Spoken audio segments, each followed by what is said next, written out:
बचाओ बचाओ, वो फिर आ गया।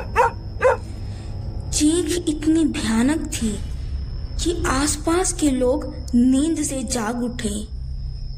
कुछ लोग टॉर्च लेकर हवेली की तरफ दौड़े। जब सब अंदर पहुंचे तो उन्होंने देखा लाला हरिराम जमीन पर गिरा हुआ कांप रहा था। उसके माथे से पसीना बह रहा था और उसकी आंखों में ऐसा डर था जैसे उसने मौत को सामने से देख लिया हो। गांव के मुखिया ने पूछा, क्या हुआ लाला जी, किससे डर गए? कि लोग वो फिर आ गया। कौन? वही लाल आंखों वाला चूहा। पूरा कमरा एकदम शांत हो गया। कुछ लोग हंस पड़े। अरे लाला जी, इतनी बड़ी हवेली के मालिक होकर एक चूहे से डर गए। लेकिन हरिराम की हालत देखकर किसी को हंसी नहीं आ रही थी, क्योंकि पिछले 3 महीनों से वह बार बार उसी चूहे की बातें कर रहा था और हर बार उसकी हालत पहले से भी ज्यादा खराब हो जाती थी। अगली सुबह पूरे गांव में एक ही चर्चा थी। अरे भाई, तुम्हें पता है, लाला हरिराम को फिर वही चूहा दिखाई दिया। कहते हैं उसकी आंखें अंगारों की तरह लाल है और वो इंसानों की तरह घूरता है। कुछ लोगों ने इसे अंधविश्वास कहा, कुछ ने मजाक उड़ाया, लेकिन कुछ बूढ़े लोग चिंतित थे, क्योंकि उन्होंने अपने जीवन में ऐसी कहानियां पहले भी सुनी थी। उधर यमलोक में चित्रगुप्त अपने विशाल खाते में कुछ देख रहे थे। उन्होंने अचानक पृथ्वी की ओर देखा और बोले, महाराज, मृत्यु लोक में एक अजीब घटना घट रही है। क्या हुआ चित्रगुप्त? एक आत्मा कई वर्षों से न्याय की प्रतीक्षा कर रही है और अब उसके धैर्य की सीमा समाप्त होने लगी है। क्या हुआ चित्रगुप्त? क्या समय आ गया है? गांव में हरिराम बहुत ही अमीर माना जाता था। उसके पास सैकड़ों बीघा जमीन थी, बड़े बड़े गोदाम थे, दुकानें थी, नौकर चाकर थे, लेकिन उसकी दौलत की कहानी उतनी साफ नहीं थी। गांव के कुछ लोग आज भी कहते थे, हरिराम हमेशा से ऐसा अमीर नहीं था, उसकी किस्मत अचानक बदली थी। लेकिन कैसे, यह कोई नहीं जानता था। उस रात हरिराम अपने कमरे में अकेला बैठा था।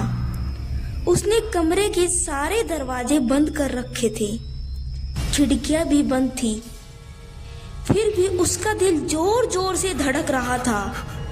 अचानक उसके कमरे के कोने से खर खर की आवाज सुनाई दी।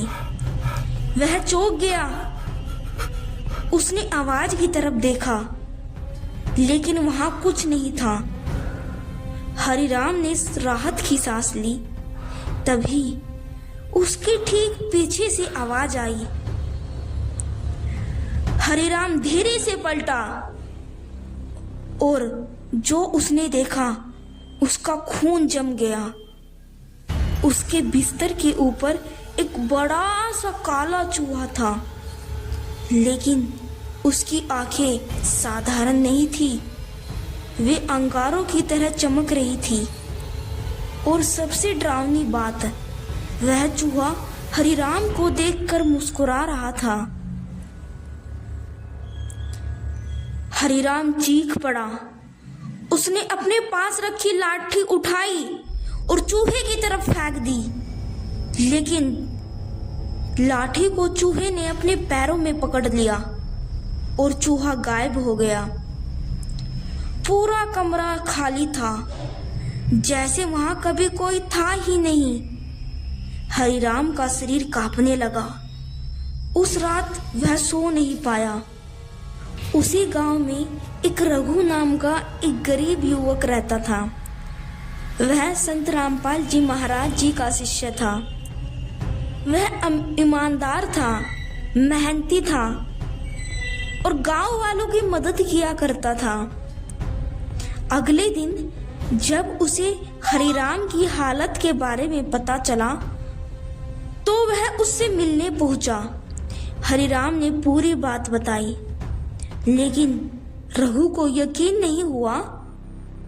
उसने कहा, लाला जी, शायद आपने कोई बुरा सपना देखा होगा। मैं झूठ नहीं बोल रहा, वो चूहा सच में है और वो मुझे ही क्यों दिखाई देता है? यह सवाल हरिराम को अंदर ही अंदर खाए जा रहा था। उसी समय गांव में एक बूढ़ा साधु आया। वह वर्षों से तीर्थ यात्राएं करता था।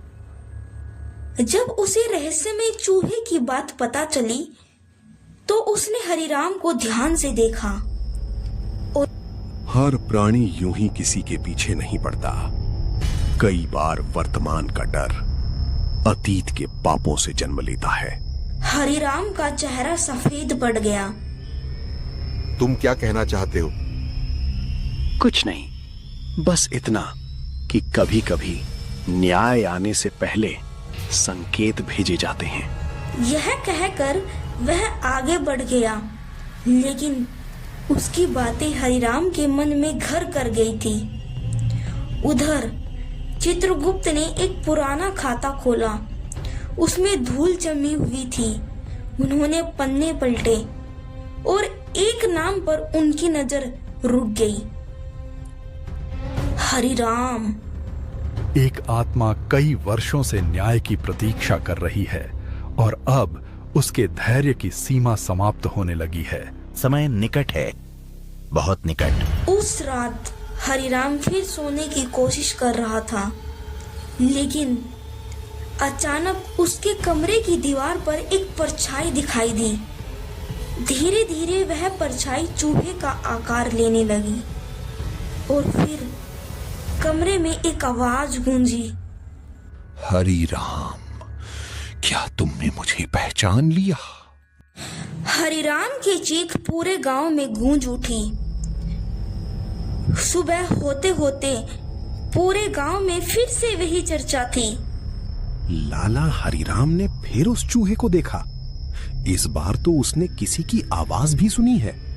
कहीं कोई प्रेत आत्मा तो नहीं? कुछ लोग डर रहे थे, कुछ मजाक उड़ा रहे थे, लेकिन हरिराम की हालत देखकर अब कोई उसे साधारण बात नहीं मान रहा था। सुबह हरिराम की आंखें लाल थी। वह पूरी रात सो नहीं पाया था। उसके नौकर रामू ने पूछा, मालिक, तबीयत तो ठीक है ना? तभी हरिराम चिढ़कर बोला, जाकर अपना काम कर। लेकिन अंदर से वह बुरी तरह से डरा हुआ था, क्योंकि रात को उसने सिर्फ आवाज नहीं सुनी थी, उसने साफ साफ देखा था। वह काला चूहा उसके बेड के ऊपर बैठा था और उसकी आंखें लाल थी। फिर अचानक आवाज आई, हरि राम, इतनी जल्दी भूल गए? उसके बाद चूहा गायब हो गया। उधर रघु को पूरी बात कुछ अजीब सी लग रही थी। उसे लग रहा था या तो हरिराम कोई बात छिपा रहा है या फिर इस रहस्य के पीछे कोई बहुत पुरानी घटना जुड़ी हुई है। रघु ने गांव के सबसे बुजुर्ग व्यक्ति दादा गोपाल के पास जाने का फैसला किया। दादा गोपाल लगभग 90 साल के थे। उन्होंने गांव के कई दशक देखे थे।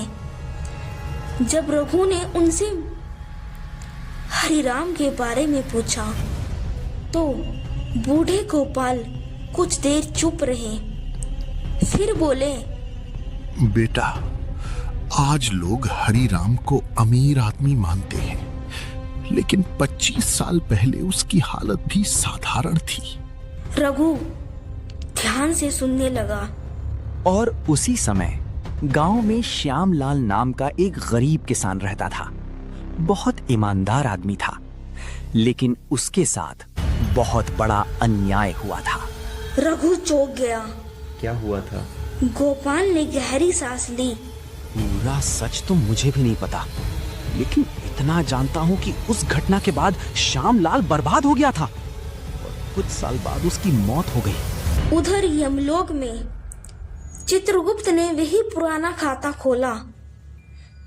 उसमें एक पन्ने पर लिखा था, श्यामलाल पुण्य आत्मा किसान। दूसरे पन्ने पर, हरिराम लालच से प्रेरित कर्म। महाराज, यही वह घटना है। सत्य सामने आने का समय आ गया है। उस रात हरिराम ने फैसला किया, आज वह उस चूहे का सच जान कर रहेगा। उसने कमरे में चारों तरफ जाल बिछा दिया, नौकर को बाहर खड़ा कर दिया और खुद हाथ में लाठी लेकर बैठ गया। घड़ी ने 12 बजाए, फिर 1 बजे, फिर 2 बजे। सब कुछ शांत था। अचानक कमरे में ठंडी हवा चलने लगी, जबकि सारी खिड़कियां बंद थी। हरिराम का दिल तेजी से धड़कने लगा। फिर दीवार के पास हल्की सी खरोच सी आवाज आई, खर खर खर। हरिराम ने टॉर्च उठाकर उधर देखा तो वही काला चूहा दिखाई दिया, लेकिन इस बार उसकी आंखें पहले से ज्यादा चमक रही थी। हरिराम ने लाठी उठाई, लेकिन चूहा भागा नहीं।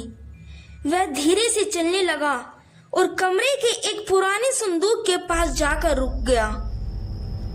फिर उसने अपने पंजे से संदूक पर 3 बार चोट मारी। ठक ठक ठक, और हरिराम को घूरने लगा, जैसे वह कुछ बताना चाहता हो। हरिराम डरते डरते संदूक के पास गया। यह वही संदूक था जो पिछले 20 सालों से कभी नहीं खोला गया था। कांपते हाथों से उसने ताला खोला। अंदर कुछ पुराने कागज पड़े थे, कुछ तस्वीरें, एक फटी हुई डायरी। हरिराम के चेहरे का रंग उड़ गया, क्योंकि वह डायरी श्यामलाल की थी। भूल चुका नाम श्यामलाल। डायरी देखते ही हरिराम के हाथ कांपने लगे। उसे वर्षों पुरानी बातें याद आने लगी। श्यामलाल वही किसान जो कभी उसका सबसे अच्छा दोस्त हुआ करता था, वही आदमी जिस पर उसने एक समय भरोसा करने का नाटक किया था और फिर कुछ ऐसा किया जिसे वह सालों से भूलना चाहता था। उधर रघु भी जांच में लगा हुआ था। उसे गांव के पुराने रिकॉर्ड में एक कागज मिला। उसमें श्यामलाल की जमीन का जिक्र था और हैरानी की बात तो ये थी, कुछ साल बाद वही जमीन हरिराम के नाम भी हो गई। रघु के माथे पर बल पड़ गया। डायरी का पन्ना खोला। हरिराम ने कांपते हाथों से डायरी खोली। पहले पन्ने पर लिखा था, यदि यह डायरी कभी किसी के हाथ लगे तो समझ लेना कि मेरे साथ बहुत बड़ा धोखा हुआ था। हरिराम की सांसें तेज हो गई। उसी समय कमरे में फिर वही आवाज गूंजी, सच से कब तक भागोगे हरिराम? उसने घबरा कर पीछे देखा, लेकिन वहां कोई नहीं था, सिर्फ वही लाल आंखों वाला चूहा। जब इंसान अपने पाप छिपाता है तो समय उन्हें और गहरा दबा देता है, लेकिन न्याय का दिन आने पर वही पाप सबसे पहले बाहर निकलते हैं। उस रात हरिराम को नींद आ गई, लेकिन उसने एक अजीब सा सपना देखा। वह खुद को 25 साल पीछे देख रहा था। बारिश की रात थी। श्यामलाल उससे कुछ कह रहा था।